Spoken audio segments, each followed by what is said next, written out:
everybody. Wait a minute. Why are we on the wrong side? Hold on. Get out of here, Manny. Now come back. There we go.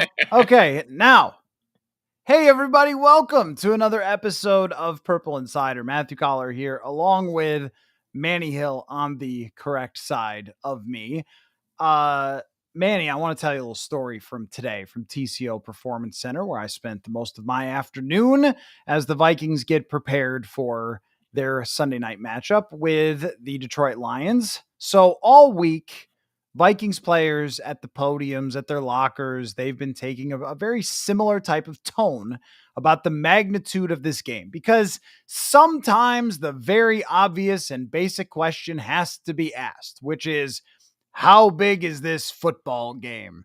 Talk about that, football player. Now, normally, if you're just talking about a regular game against anybody, Chicago or something, okay, well, every game's big, right? And so every player has taken a very similar tact to their head coach, which is, we understand the stakes, but we're approaching this week exactly the same as we always would for any other game. Okay, that's fine. That's sort of a version of 1-0 this week or one day at a time, which I'm sure that they are.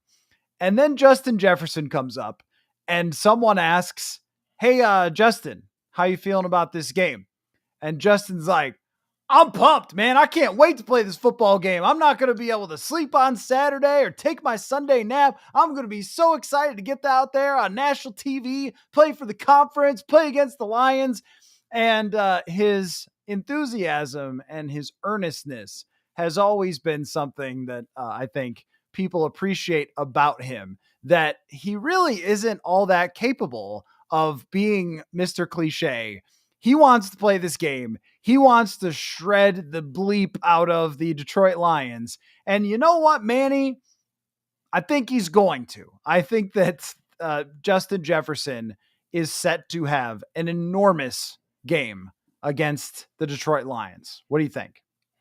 Yeah, I agree. I think he is going to have a field day. Pun absolutely intended there. I think he's just gonna, because he has historically torched this defense. I was just looking at his numbers in 9 career games against the Detroit Lions, and obviously this goes back to the Mike Zimmer era as well. But 9 games against the Lions, he's got 69 catches for 1,154 yards, only 4 touchdowns, but still you just see the production level. That's 9 games, that's half a season. So basically take those numbers and double them, and you've got, essentially like a full season of statistics. So he's been absolutely roasting this defense ever since he came into the league. It's been really impressive, and I think it's going to be the same thing on Sunday night.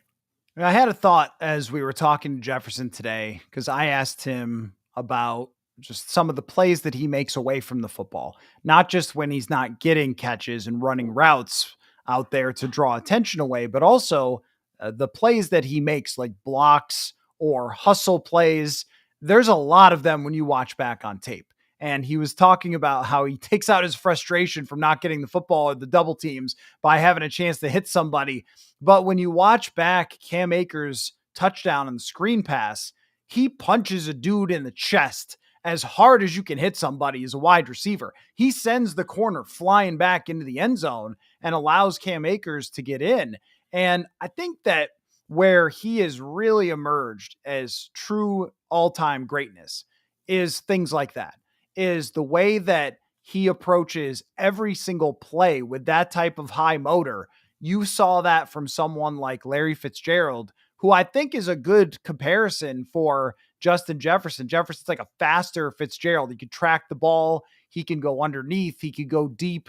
He gets open no matter what type of coverage. And then when all the chips are down, he's willing to do whatever it takes and supports his teammates, handles himself in the public. And the thing about somebody like Jefferson, who was not, by the way, making noise about his contract at any point last year, who was not making noise at any point this year when there were a few games where he didn't catch X number of passes.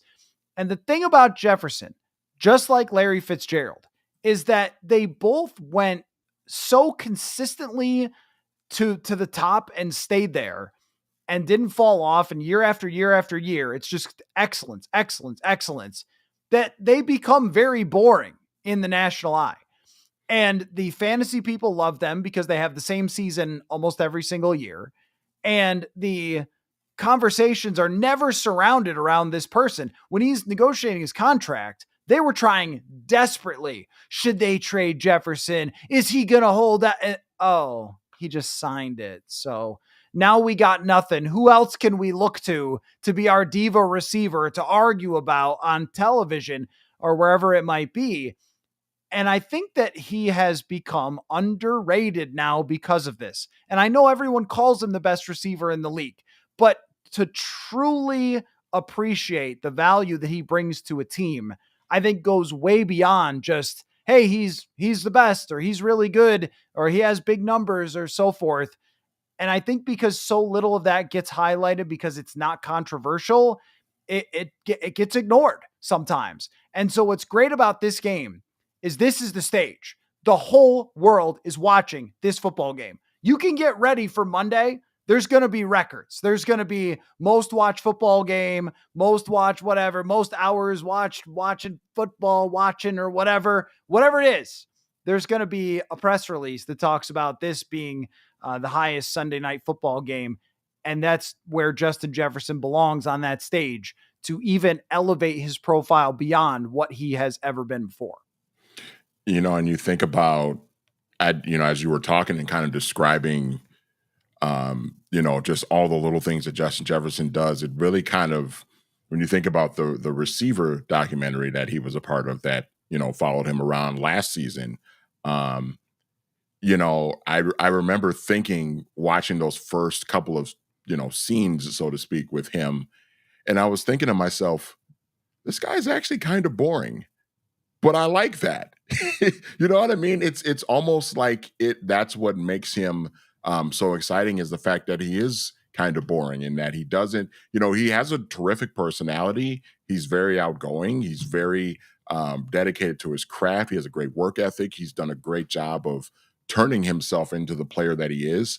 And he's got little quirks about him that add to his personality, but he is, for the most part, in these 5 years that he's been here now, has been a very boring player. And I think that has been a really key and tangible part to, the team being able to have success, and not being, even in years where things weren't going quite as well, they didn't completely fall apart because he's complaining about not getting the ball enough, or, other things off the field things and all of that stuff.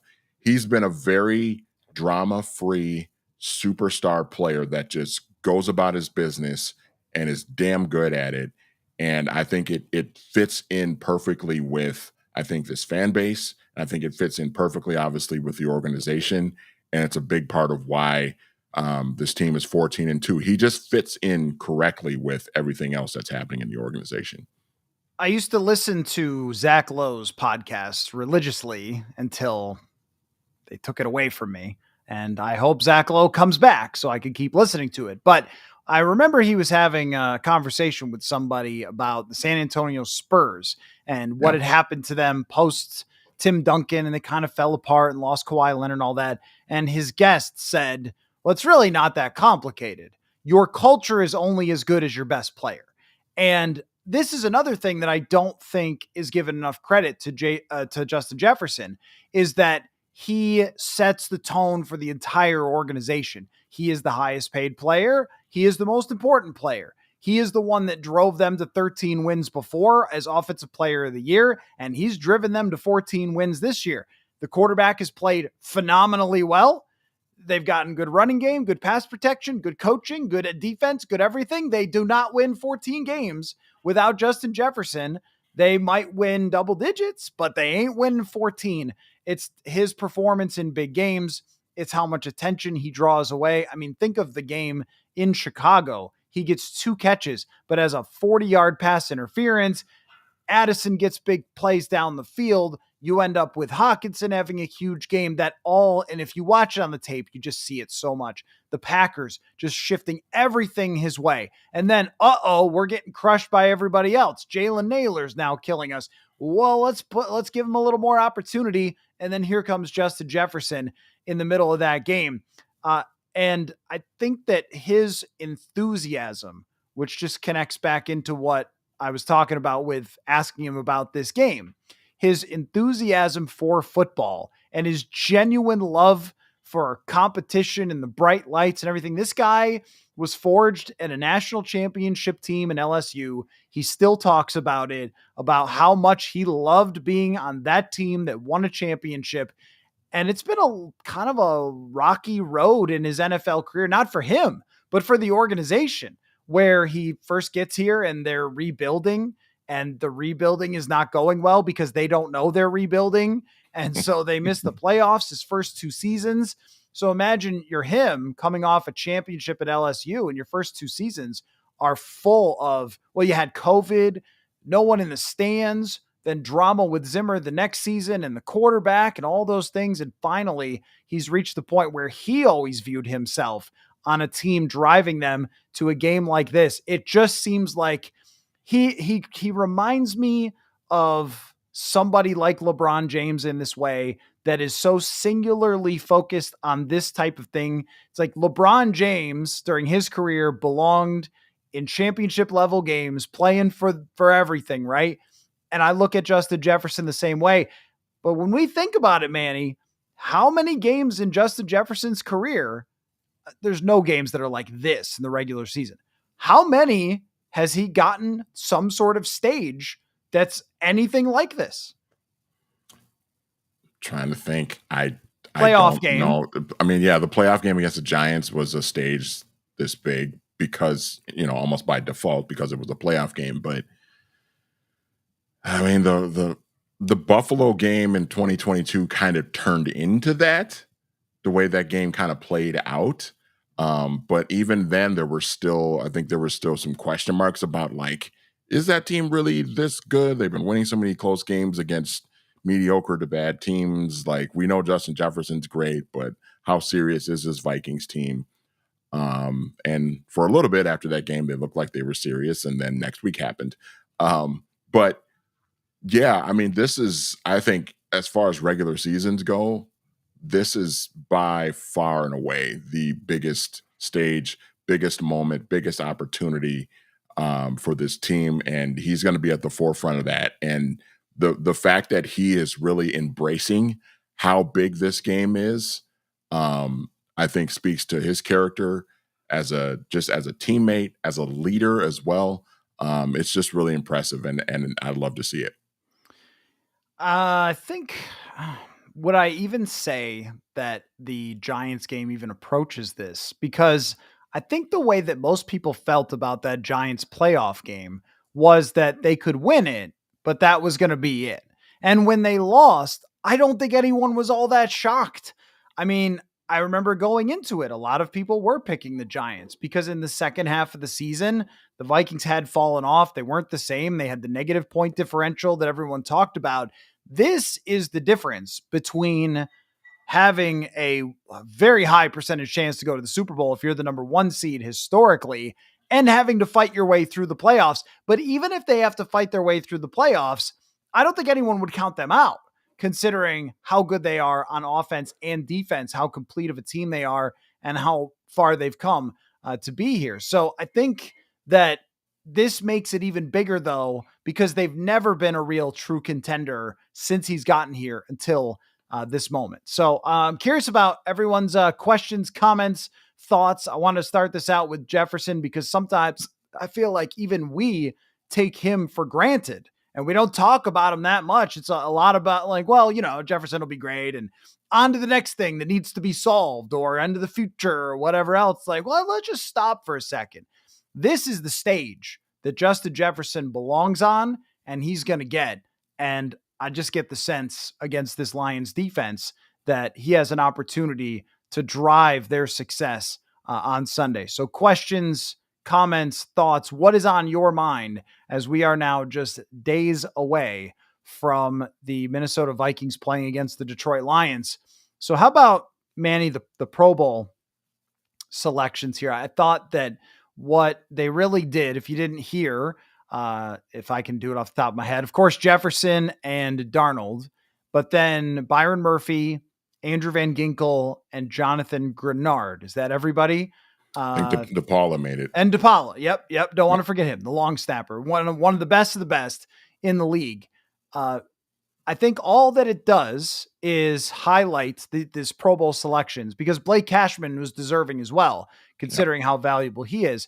I think all it does is highlight once again the way that this team was built is not always the way that championship teams are built. Sometimes, like Detroit, it can be over years of drafting and building it up.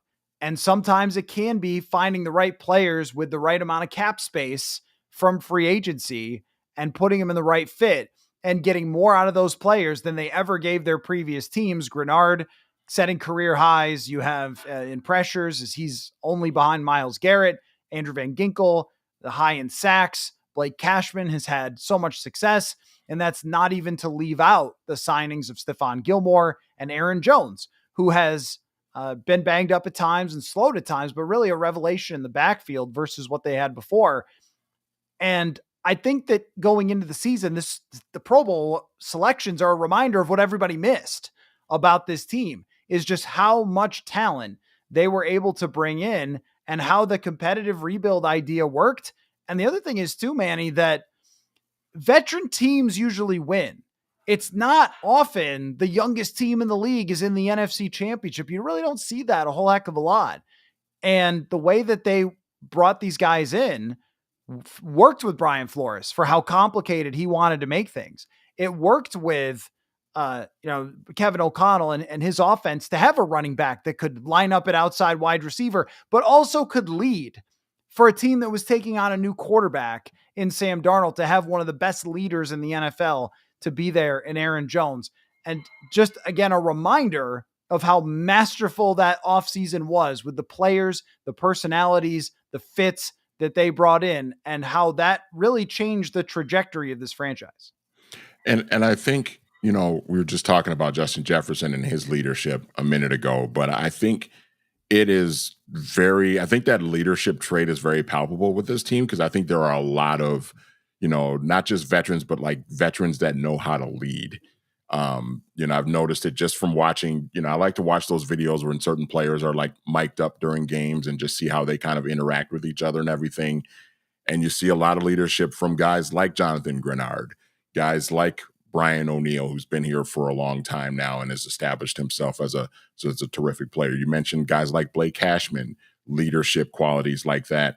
Aaron Jones is another guy that has been on winning competitive teams in Green Bay for a number of years and has been in positions on teams that have had a chance to go to the Super Bowl.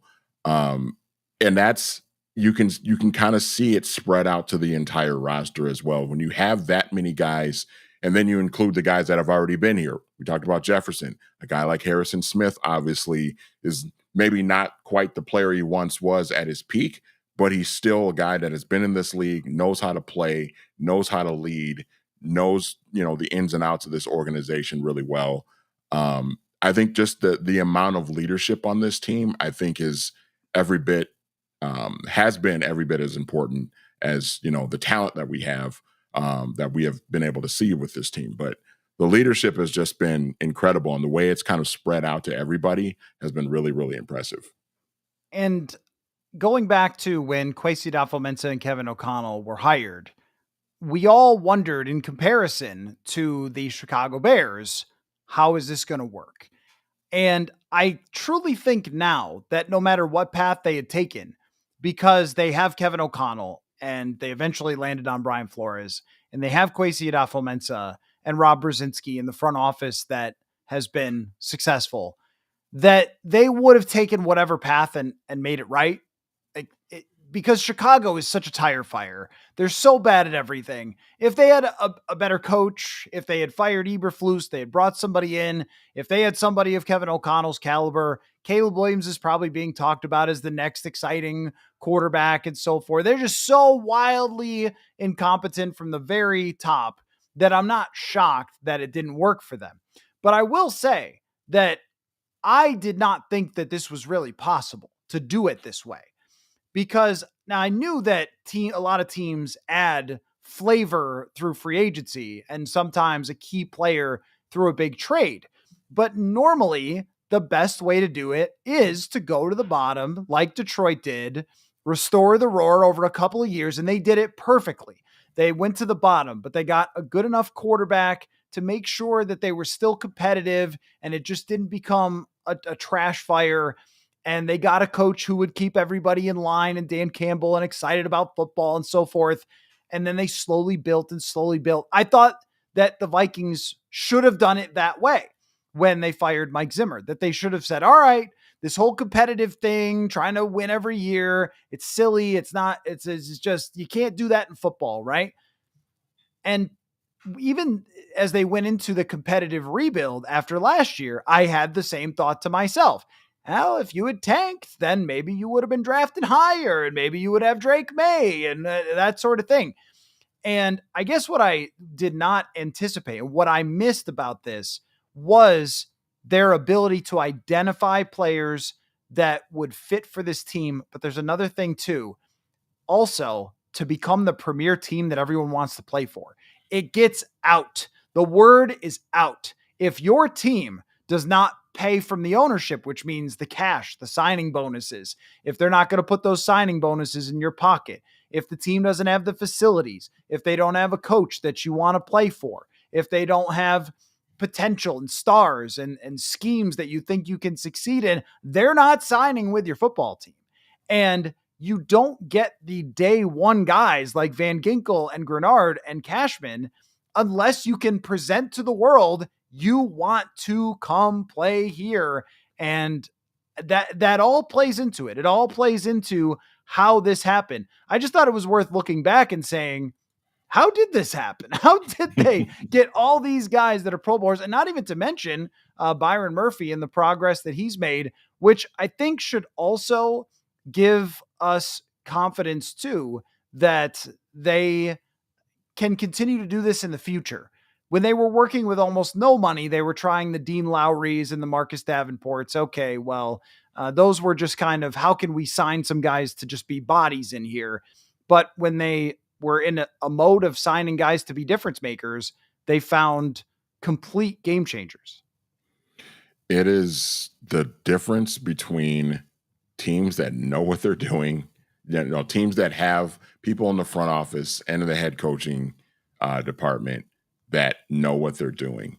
I mean, because you do see a lot of teams, and I know like when you and I were kind of making that argument that, maybe the Vikings should go the route of tanking, people always came back with, well, what if they end up like the Browns or the Jets or how the Lions were for so long.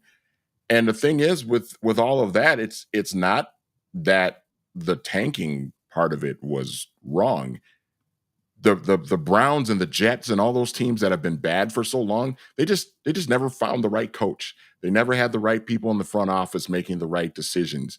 They were signing players to bad contracts that were crippling them, making bad trades, bad decisions, controversy left and right with players getting involved in things off the field that that were detrimental to the operation of the franchise.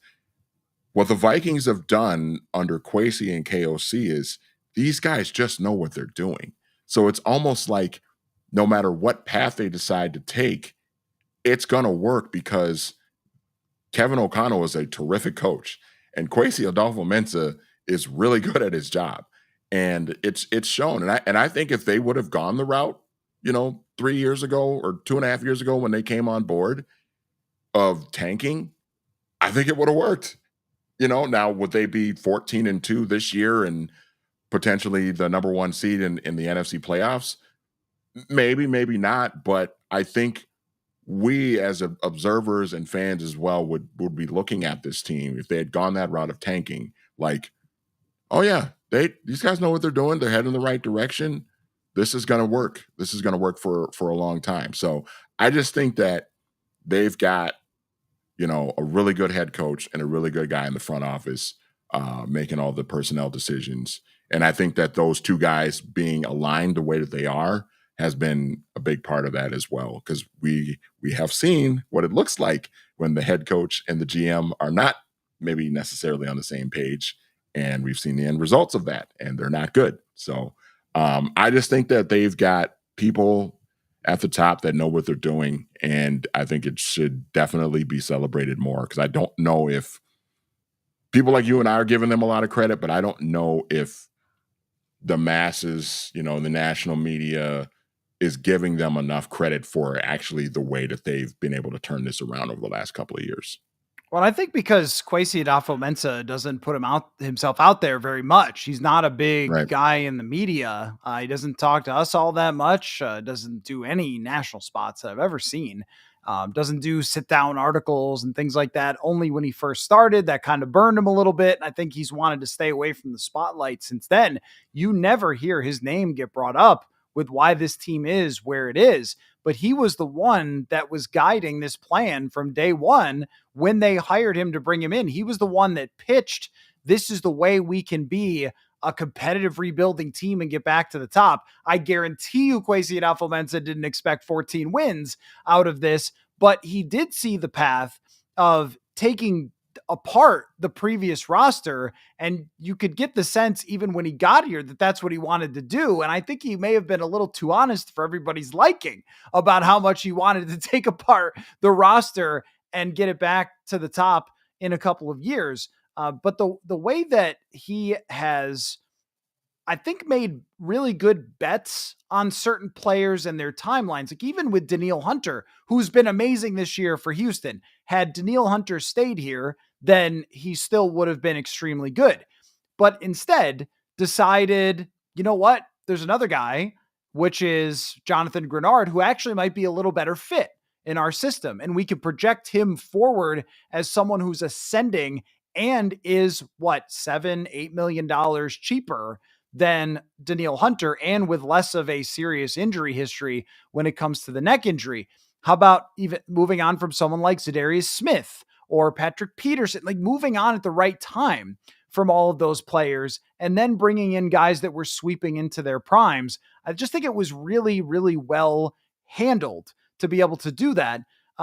But you're always going to hear Kevin O'Connell's name come up first, but the craftsmanship of the roster is every bit the reason that they are here. And they've acquired a lot of players in different ways. I mean, spending a draft pick on TJ Hawkinson at the time, I thought it was kind of a, hey, we're going to win the division.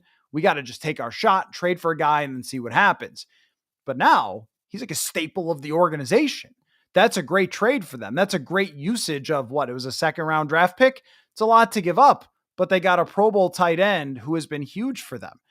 Even if you go to the Jordan Addison draft pick, everyone wanted them to draft on defense at that moment. They decide that it's better to stack around your quarterback and go with a wide receiver. So, of course, the draft thing is going to get brought up because they had a bad draft in 2022, but also spending the money on the undrafted free agents is how you land Ivan Pace Jr.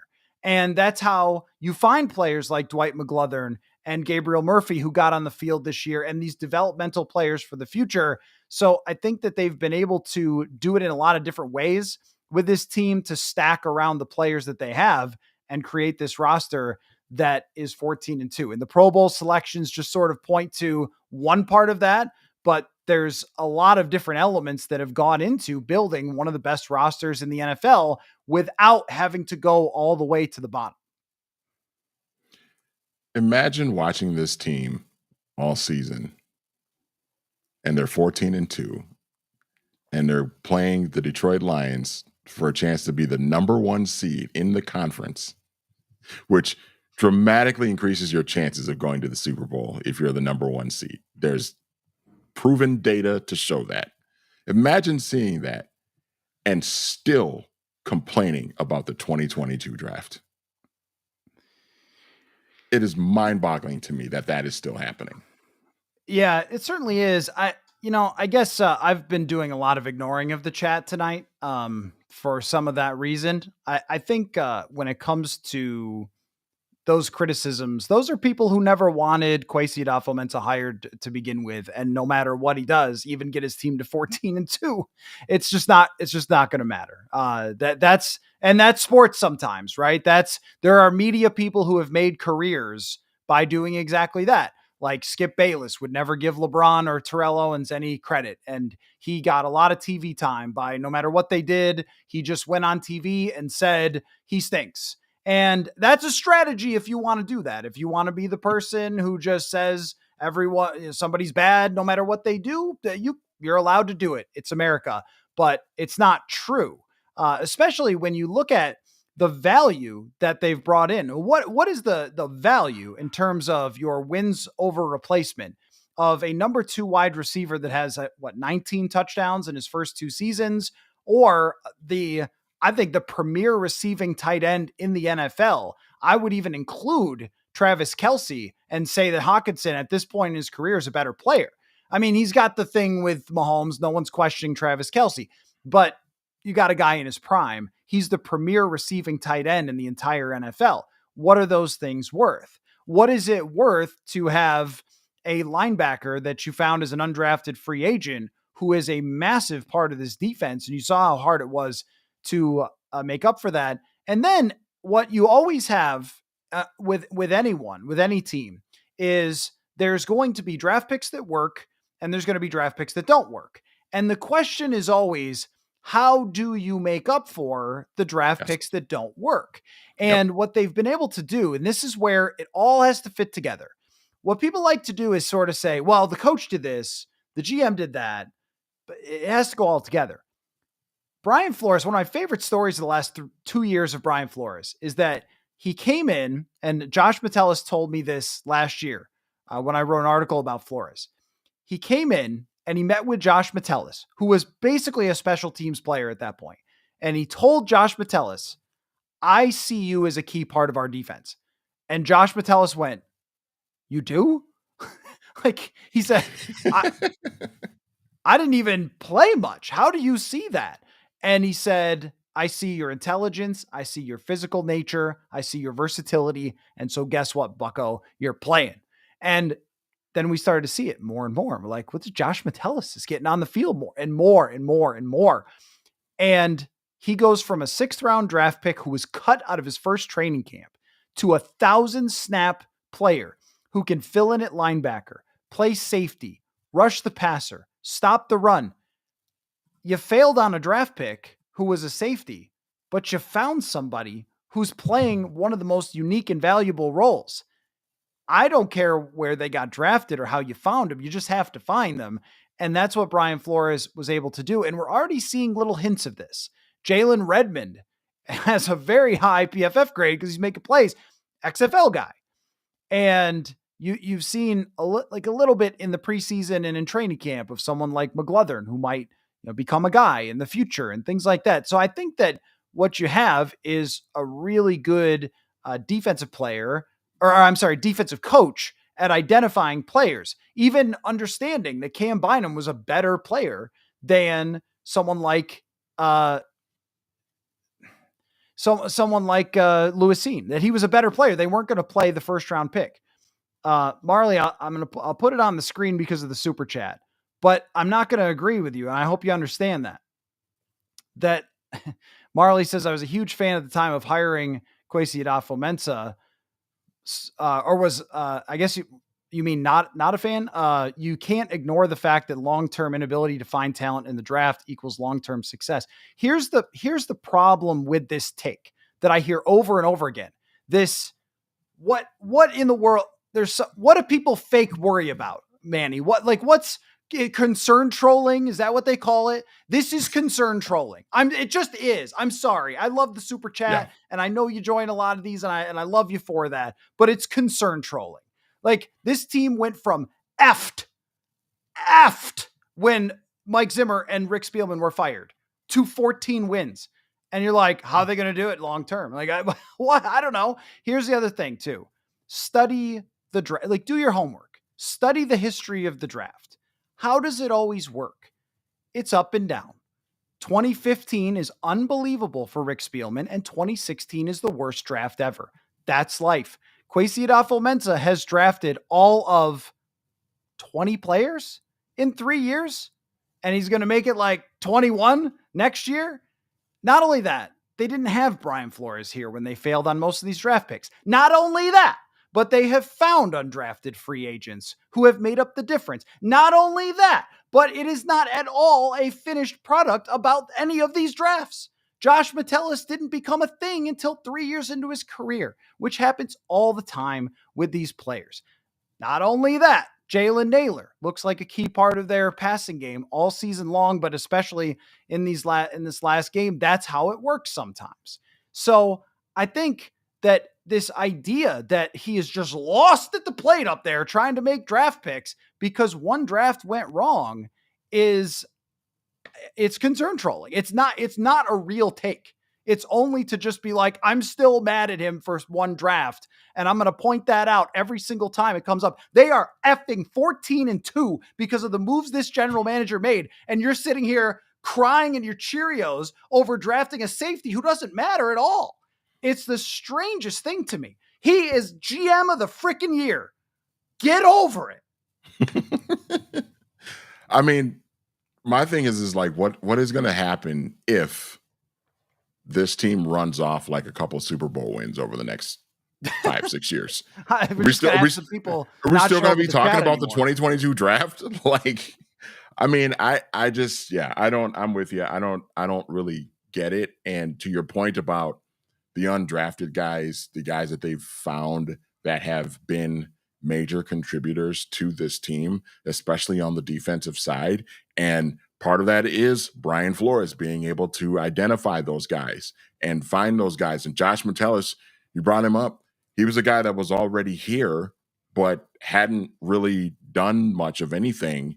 And then Brian Flores gets a hold of him, and he turns into a really, really good and important part of this defense. So that, to me, again, that goes back to people being in place that know what the hell they're doing.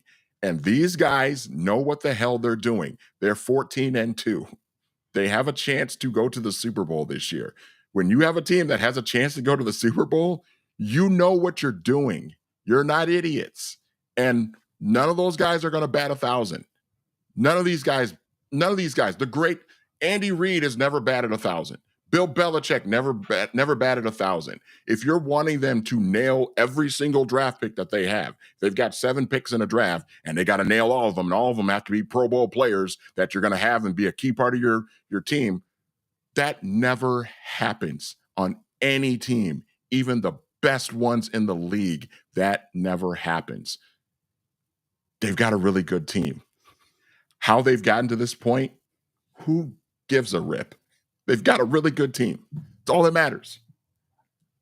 I'm only annoyed that I allow myself to get trolled that way. I know. Because there's no fact behind this at all. How are they going to win long term? Is Justin Jefferson leaving? Is Christian Darrisaw leaving? I mean, I think the quarterback's probably going to be here even. Is the coach leaving? I don't even think the other coach is leaving. How about Cashman, Grenard, even Van Ginkel, multi-year contracts? Pace, is he going somewhere? Who's leaving? I mean, okay, Harrison Smith may eventually retire, might after this season. That's true. We'll see about Cam Bynum, Byron Murphy. These are players that they were able to develop or bring in anyway. But the roots of this team are in really good shape. And what I've noticed too, and this is just, I'm going to move on shortly. The better Dallas Turner plays, the less I see his name in the comments. It's pretty funny how it works like that. Yeah. I've just taken notice of that. Addison's probably not going anywhere. Hawkinson's probably not going anywhere. O'Neill's not going anywhere. I mean, the whole team. And even if they franchise tag Sam Darnold, they're going to have $30 million to work with, and they can extend contracts out. And I mean, it is just concern trolling to be like, how are we going to do it long term? By throwing the ball to Jefferson and signing good players. And you know what? They draft Jordan Addison, who's becoming one of the better receivers in the league, and you pretend that it didn't happen or something. It's just a strange hill to die on 3 days before they play the biggest game that the franchise has played in a really long time. And you guys are popping in here like, what about 2028? I don't know. I guess check in then.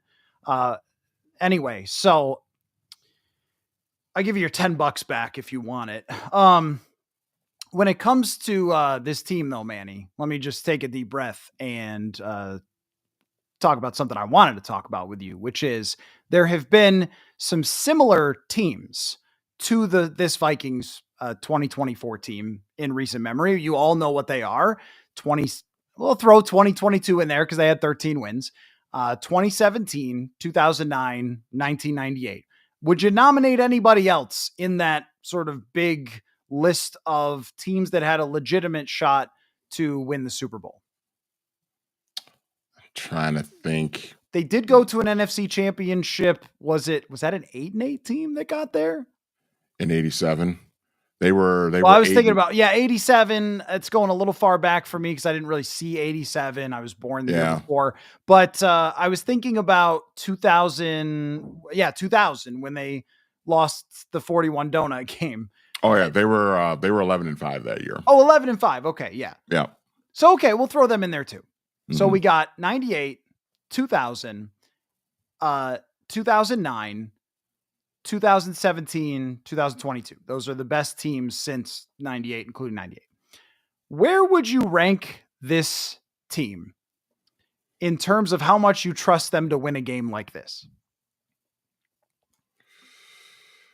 Oh, let's see. I would trust the 98 team to win a game like this because of the high-powered offense. Mm-hmm. I would trust 20. Would I trust 2017? They always scared me. They scared me the whole season long. 2017. Yeah, but that defense was so good. Yep, that's true. That defense was so damn good. Yeah, I mean, I would take this team maybe with the exception of 98. I'd probably trust 09 too as well. That was a really good team in 2009. Favre was playing, some of the best football of his career. That defense was pretty good. Yeah, I would trust 98 and 09. I'm not entirely sure I would trust anyone else, probably not even 17, just because even though the defense was great, I don't know if a game like this against this type of high-powered offense, like the Lions are just going to score points because they have so much on offense and they're almost unstoppable. And I don't know if like Case Keenum would be able to keep up with that. You know what I mean? So yeah, I would say 98 and 09 for sure. I would trust. But then it's this team, obviously. Interestingly, in 2017, the biggest game that they won in the regular season was against Jared Goff. And it was against the number one offense in the NFL that year. And they won 24-7, I think, in that game. Keenum didn't even have to be great. But throughout that entire year, Mike Zimmer's anxiousness became all of our anxiousness for the right reasons, because we saw Case Keenum throw the big interception in Philadelphia that swung that game. And it may have turned out the exact same either way, but that interception that he threw kind of hucking the ball up toward the sideline, there was no Philadelphia miracle. That one, they end up picking it off. He threw a bad pick in the miracle game against the Saints as well that allowed the Saints to get back into position to win the game. Yep. No, he absolutely did. And that was when that happened. Our friend Judd Zolgad, I remember turning to him and going, that's the one Zimmer's been afraid of all year against the Saints. Like, we knew it was going to happen. That's the one that they were worried about the entire season, with him just throwing the ball up for grabs. And it turned that game, and it eventually made for one of the great moments in team history. But had it not, it would have been the one we talked about forever. Like, the big interception that Zimmer was worried about. So I never trusted that team the whole season long. And I don't think anybody really thought that Keenum was going to keep getting away with it. 98 is the best team. It's one of the best teams in NFL history by offense, defense, point differential. They blew out everybody the whole season long. And so the answer feels like it should be them. And also, Favre threw away a lot of games in his career. For all the ones that he won, he also had as many bad interceptions. But something makes me want to lean a little bit toward 09, because the defense was good and they had Jared Allen, and the fact that Favre he was always making mistakes in huge games because he was always in huge games. Like that takes you a lot of winning to get into huge games. And I think I would have just taken, plus he was safe with, that's the ironic thing. He was safe with the football that year. He threw Only like threw 7 picks. Yeah, 7 picks. Right. Yeah. So I think had we not known the ending, it would be very close between 09 and 1998. But I think I would have leaned more toward this version of Brett Favre versus that version of Randall Cunningham. Yeah, and I think about, the '09 team had two, I mean, for specific reasons because it was Favre playing the Packers, but those two games against the Packers that year were really highly anticipated against a good Packers team. Aaron Rodgers was starting to really emerge as one of the best quarterbacks in the league. I think the first one was the Monday night game at the Metrodome, and then the game where he goes back to Lambeau. That was a huge game too, and that felt like a playoff type of atmosphere. And they answered the call. So I mean that.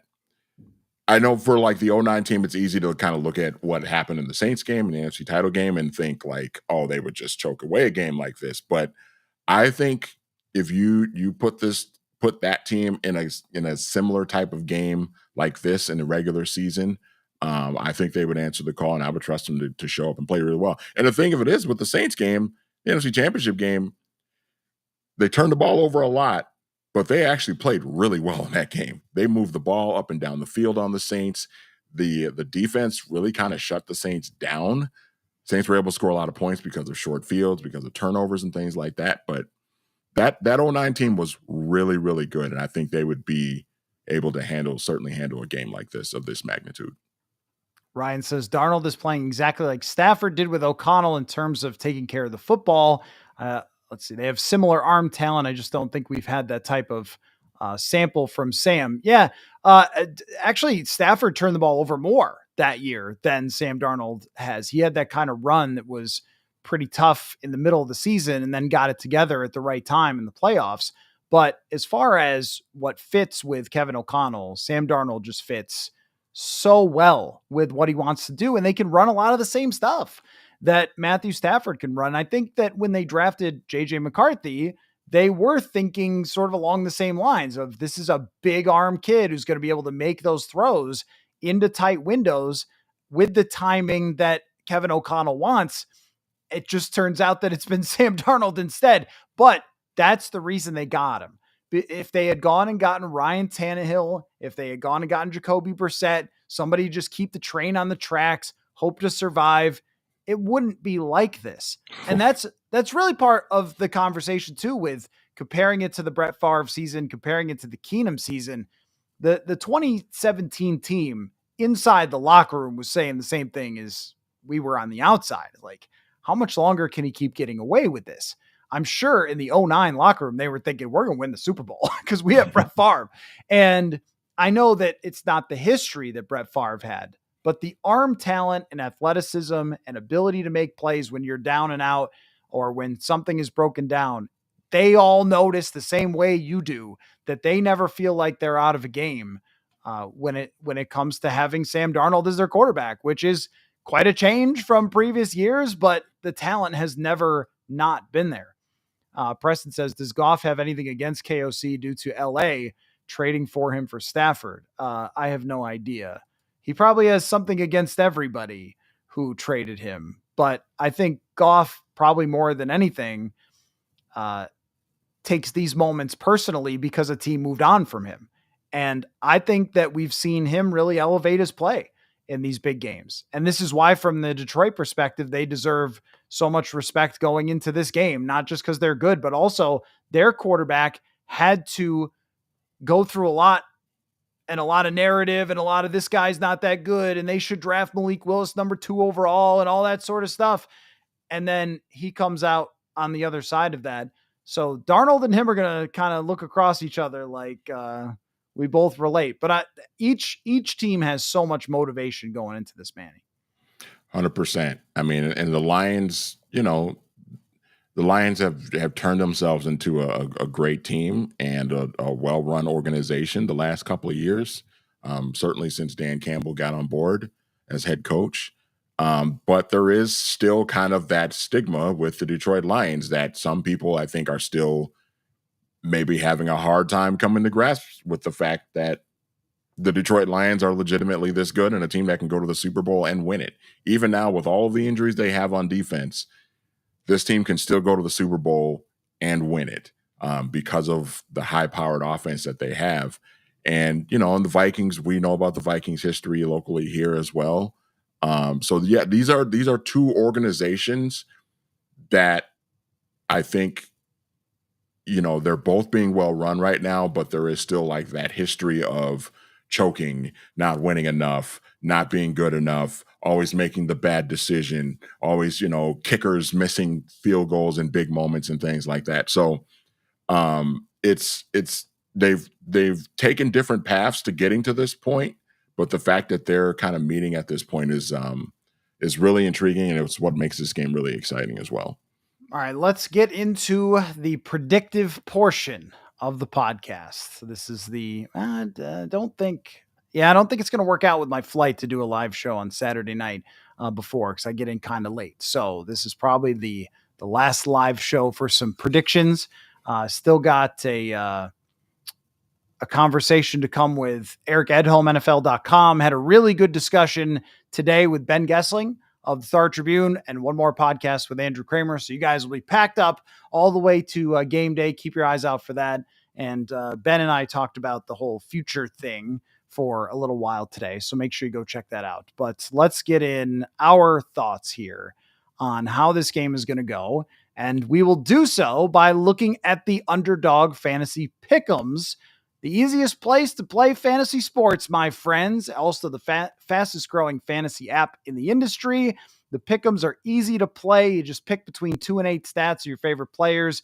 Choose whether they go higher or lower. We've been doing it all season long. And, Manny, it always feels like we're one away from nailing it. We've been very close so many times on these pick'ems. Sign up with the code PURPLE to play along with us. You get a special pick. You get a first-time deposit offer up to $1,000 bonus cash. Must be 18 or older. Terms apply. Concerned with your play, call 1-800-GAMBLER or visit ncpgambling.org. So let's get into it with these pick'ems here. Maybe I could screen share. I should screen share. I haven't been screen sharing the pick'ems because I never thought of it, but now I will do that. Let's get our little heads. Now let's get our heads into the bottom corner. There we go. Okay. Let's take a look at some of these. We got Jared Goff this has actually changed a little bit since the other day. Because I looked at this maybe 2 days ago. Jared Goff at 271.5 yards passing. Manny, would you go higher or lower on that number? I will go higher. I would also go higher. It seems almost impossible to me that Jared Goff would not throw for more than 271 yards. There is no game script I can think of, unless they got up by 34 points, that he's not doing that, because Dan Campbell, even if they're up by 20, is still going to keep throwing. And if they're losing, they're going to throw like crazy. Now, how about this one? Sam Darnold, 280.5. That is asking for a big day from Sam Darnold. Higher or lower, man?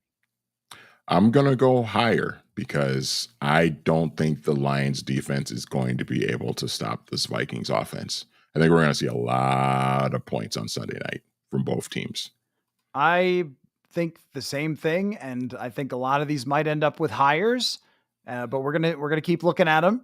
But I could definitely see Sam Darnold and Jared Goff having a wild shootout between the two of them, and both going over 300 yards, and it coming down to who has the ball last, because that is why the National Football League is great, because of stuff like that. So let's look at the two top receivers, Amon-Ra St. Brown, Justin Jefferson. St. Brown is on that list, the Kenny Clark, Akeem Hicks memorial list of players who kill the Vikings. Amon-Ra St. Brown is on it. He is at 75.5 yards, and Justin Jefferson, 92.5 yards. I'm just going to bang that higher for Justin Jefferson, because I think you will too. How about St. Brown?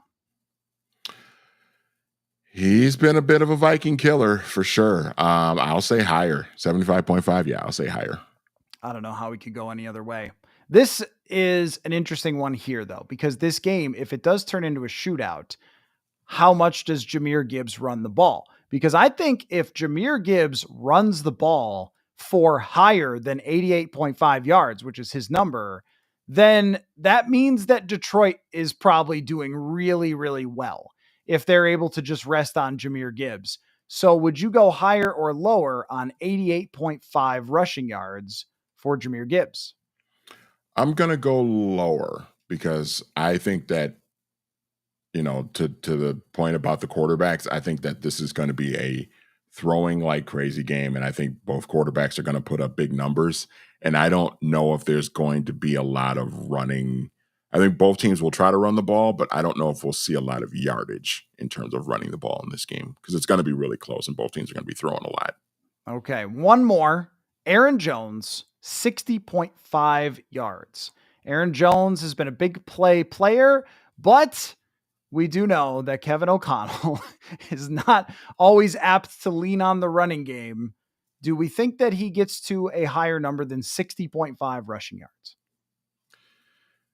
I'm actually going to say yes because I think 60 is a little bit low. Yeah, I think so too. Yep. Yeah, I feel like it's going to be higher. So I'll say higher, but that doesn't necessarily mean I think he's going to run for like a $120 or anything like that. Right.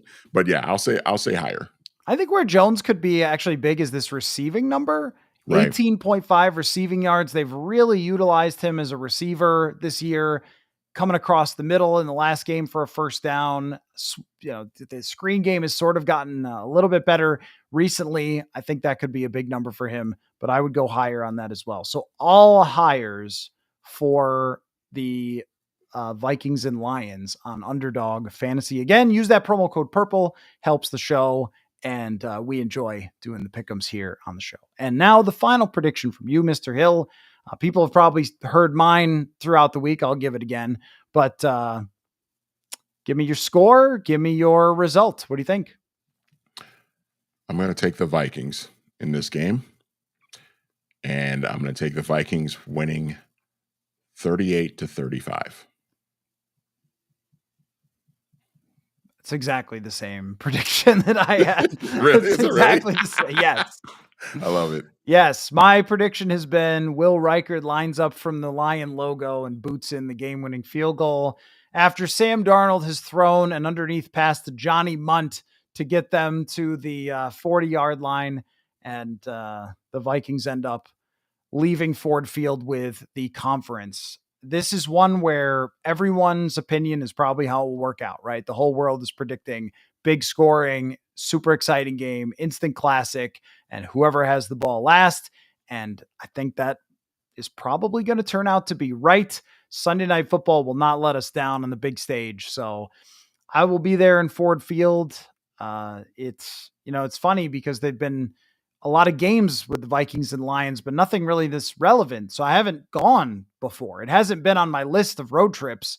Also, the numbers haven't been good enough in the past with losing teams of Purple Insider history to travel too much. But this year has been great because of all the support that I've received from Vikings fans throughout this 14-2 run. Cannot thank all of you enough for that. Me going to Ford Field for this game is because of you who are watching this right now. So I greatly appreciate you. If you want to support more, sign up for the newsletter. That's always the best way. Go to purpleinsider.football. You could sign up for it over there. And just showing up and listening to the show and having a good time with us. So I'll be there to do the post game. Like I said, the week's not over as far as podcasts. Got 2 more that I'm recording tomorrow to lead up to this game. So you guys should be set for the lead up to Vikings and Lions. Thank you everybody for watching. Thank you, Manny, for your time as always. And we've got some football here, folks. It's been a super, super fun week leading up to this game. You want to say football one more time, man? Go ahead. Say football. Football. Football. Thanks, everybody.